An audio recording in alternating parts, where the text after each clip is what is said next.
Good morning, HoustonFloorDaily.net, and I'm Kemp Harr. This morning, my guest is Emily Morrow Finkell, the CEO of Emily Morrow Home. Emily, how you doing? I'm great. How about yourself? I'm good. You were recently pushing out some information related to color and styling trends. I want to get to that in just a minute. Before we get to that, let's cover a little background.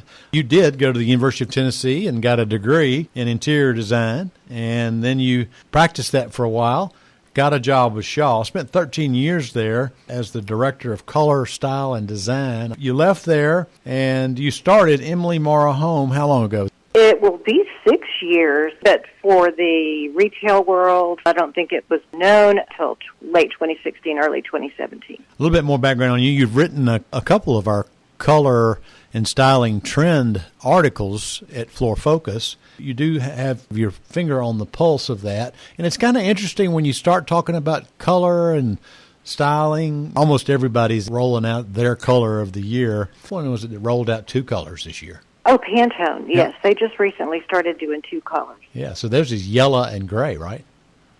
Right, which I thought was a nice little counterbalance of warm and cool. Yeah, and Behr Paints just rolled theirs out. Theirs is called Canyon Dusk, which is kind of a reddish. Yes, a kind of a flesh tone almost. And when I talked to you the last time we did a podcast 6 years ago, you were doing colors for Shaw, and it was a medium gray at the time.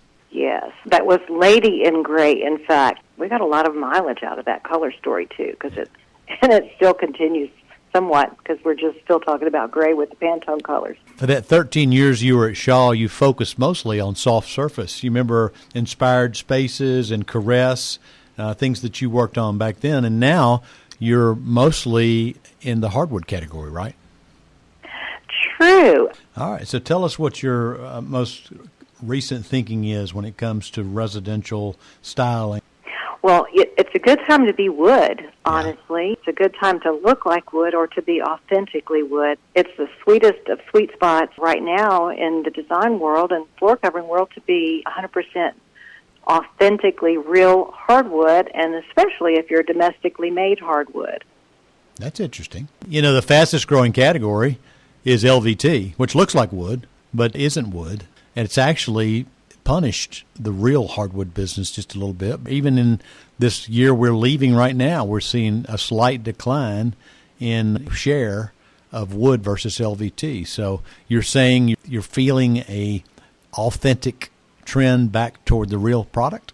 I am, and I'll give you just a little bit of insight why. Yes, of course, I think everybody can fully agree that the SPC and the wood looks have definitely eaten into the authentic hardwood category. But when you look over the course of time, the higher end and the trade, the designers' specifications, they tend to lead and the rest of the market eventually follows depending on what's going on in the world. And so my focus and my product and my target audience is definitely not the highest of high ends, but the upper end. Yeah. And what they're all looking for and calling me for, or our retailers, is a product that's made in the USA, that is a hardwood product from top to bottom, all the bells and whistles. And a lot of things have happened this past year beyond just the pandemic. We've just seen a lot of complications of just doing business. So it's a lot less complicated when you are a domestic manufacturer. And then being in the higher end, you kind of are leading the color trends. Eventually the rest of the market does follow. Let me interrupt real quick. You said top to bottom hardwood. That includes engineered, doesn't it? Yes, and that is a funny little side story, which I won't go down that rabbit hole too far. To the trade, to the designers, a lot of residential designers don't fully understand engineered versus real wood. I've had so many designers put in an order and be super excited about it. They've seen the sample, they've signed off on the sample, and for whatever reason, they eventually catch on that I use the word engineered, and they're like, oh, no, my client couldn't possibly want engineered. And it's real wood. Yep. Okay. All right. Just give us a little bit more specifics about what the designers are touting in the hardwood category. They're looking for things that are natural. They're looking for things that are clean, clear, and healthy. When I talk about trends, I have to say, before you can fully identify with some credibility what the color trends or the design trends are. You have to understand what are the consumers or the end users looking for. There's a need for holistic living. You and I both have adult children. I'm not sure if yours, but mine are always talking about clean eating, and of course there's this big focus on farm to table and local grown foods. So for that to be a priority, then of course you're thinking organic, you're thinking holistic, and what does that bring into play as far as the design world? So we've seen this direction. It started about 2 years ago, really switching towards from gray more to like light, clear, clean, natural colors, to flaxen colors and oat and camel colors. We did our design journey color palette from our color of the year, which was Tusker, which was a light taupe.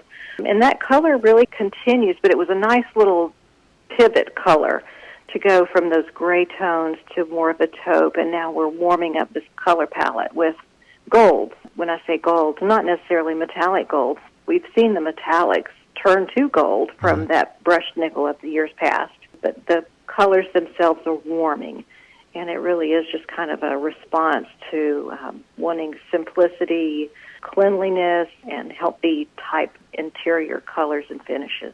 Okay, so when it comes to the hardwood that's preferred right now, I'm sure it's still wider and longer, but it's cleaner, less knots, less chatter, lighter coloring, maybe even warmer lighter coloring, you're saying?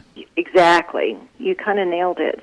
For the longest time, people really were like poo-pooing browns and brown furniture and antique. You could walk through any consignment shop, any antique store, and find really stunning pieces of furniture that 25 years ago I might have helped a design client purchase something from Henry Don or one of those beautiful break front cabinets, and of course people couldn't get rid of them fast enough over the past 10 years. But recently, when we've seen people trying to get furniture pieces, there are delays and timeline issues with getting furniture. Necessity is the mother of invention, and people turn to what's at hand. And when you look at what's at hand, you go into a consignment shop or a flea market and you find something that fits the need, it's the right size, it's the right function, but it's brown. So that's been going on not just with me. So what you surround that brown piece of furniture with or where you place that, it all has to kind of work together. And nothing works better with those type of oddball, for lack of a better word,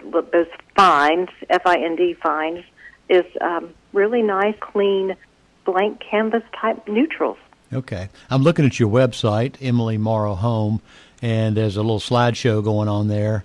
And I'm thinking you probably need to update a couple of those images because I'm seeing a lot of knots, some not as clean. But one thing for sure that's still there, still on your website and still a trend today is this non-gloss, this almost oil finish, right? That's still a big trend. Right. It is, and it's user-friendly, too, of course, with that matte finish. You don't see all the little dust bunnies that tend to accumulate in a busy busy office or a home. And so that matte finish doesn't show any of those little tiny surface particles. But also, it does speak to more of that European simplicity that really started this color palette maybe a couple of years ago. Well, I can say now as a headline tomorrow that Emily says hardwood's coming back, huh? Certainly on the upper end, hardwood, authentic materials. I think that's the key, is authentic material, which includes beautiful hardwood. Yeah, we worked together last year at the Domotex USA show in Atlanta, and you were kind of the design consultant and had a panel. I guess you're looking for a new venue for something like that, right? We are. We are looking for, this year will be our 4th year, and we have designers which are, excited to be a part of such an event. And yes, we would love to have a location. Mingling of souls is what we're all kind of looking for. It's really that in-person connection. All right, Emily, it's good to catch up with you again. Been talking to Emily Morrow Finkell, the CEO of Emily Morrow Home, and you've listened to Kemp Harr and FloorDaily.net.